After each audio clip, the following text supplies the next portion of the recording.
think it's ceased to be a working mill in 1960. It's had a checkered history of all kinds of things. There were references to it back in the 16th century when Walford meant wobbly, and I think that was to do with a wobbly bridge actually in Wimborne. But it's had various buildings on site. At one point, the gallery that we're now in was actually a house that belonged to the miller, which was connected to the old mill building, which is an 18th century building. It's our 25th anniversary, which is very exciting, and in this gallery we have a wonderful display of very fine craft work which has been donated to us from over 70 makers who've come not only locally, regionally but nationally, and they have donated the work in order to kickstart a funding programme in order for us to go forward and try to build a bridge with a whole new entrance which will be much better disabled access and make quite a big difference to us. 25 years ago the building was taken over. I believe it belonged to the Banks family, and East Dorset, well, in fact I think it was Wimborne District Council then, it's now Wimborne Town Council, but Wimborne District Council actually took over the lease and renovated this building because it had become very derelict. And then East Dorset District Council took over from Wimborne District Council, and it became Wimborne Town Council and East Dorset District Council. And it was the home of the Dorset Craft Guild. And the Dorset Craft Guild were here working and started the whole craft process off. Then unfortunately that folded about some 13 years ago. And that's when I took over, and it became Walford Mill Education Trust, which it is today, and we've carried on looking at contemporary craft work and actually being part of that. We support over 300 makers.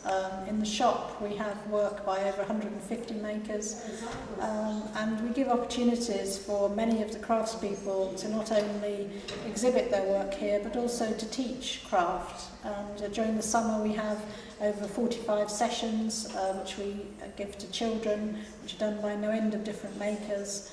I think last year we employed 35 makers during the year, men and women who could teach their craft and teach other people, both for adults and children. So we have weekend classes, we have serial classes where people can come week after week for a 6-10 week course to learn different kinds of craft. Coming up is our Multicultural Day, which is on August Bank Holiday Monday, and this year we celebrate China. And we've got Chinese lion dances, we've got cookery demonstrations, we've got children's craft activities, and we have a Sting in the Tail storytelling festival. And we're part of that storytelling festival, so we've got stories about China and different things happening on that day. We also, on that same weekend, on the Saturday, the bank holiday weekend, we have our theatre, and this year it's Shakespeare's Much Ado About Nothing. And we do have also our Create, which is in September, where we invite different craftsmen to come here, and they bring their gazebos and different marquees, and they demonstrate all different kinds of craftswork. So you may see stonemasons or wood turners or potters and different people actually working and doing their work, so that you can come and enjoy that very special privilege of seeing a craftsman at work.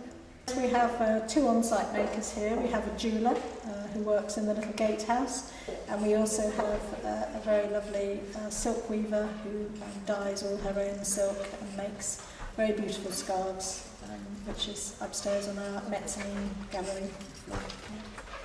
And Debbie, the silk weaver, has been here as long as the mill's been here for 25 years. So she is one of the original Dorset Craft Guild members. So some of the original Crafts Guild members are still contributors to the cause. Absolutely, yes. And it's fantastic that those people are still recognised, and some of them have now become nationally and internationally known. And they still are living here in Dorset. It's a great platform for craftspeople to see the general public. Otherwise, we're kind of hidden away in back gardens and studios, and it's important for people to actually see how things are made and produced individually. rather than in mass production. I think it's important that the public are aware that there is a certain level of craftsmanship out there, and to see the quality in the work is very important.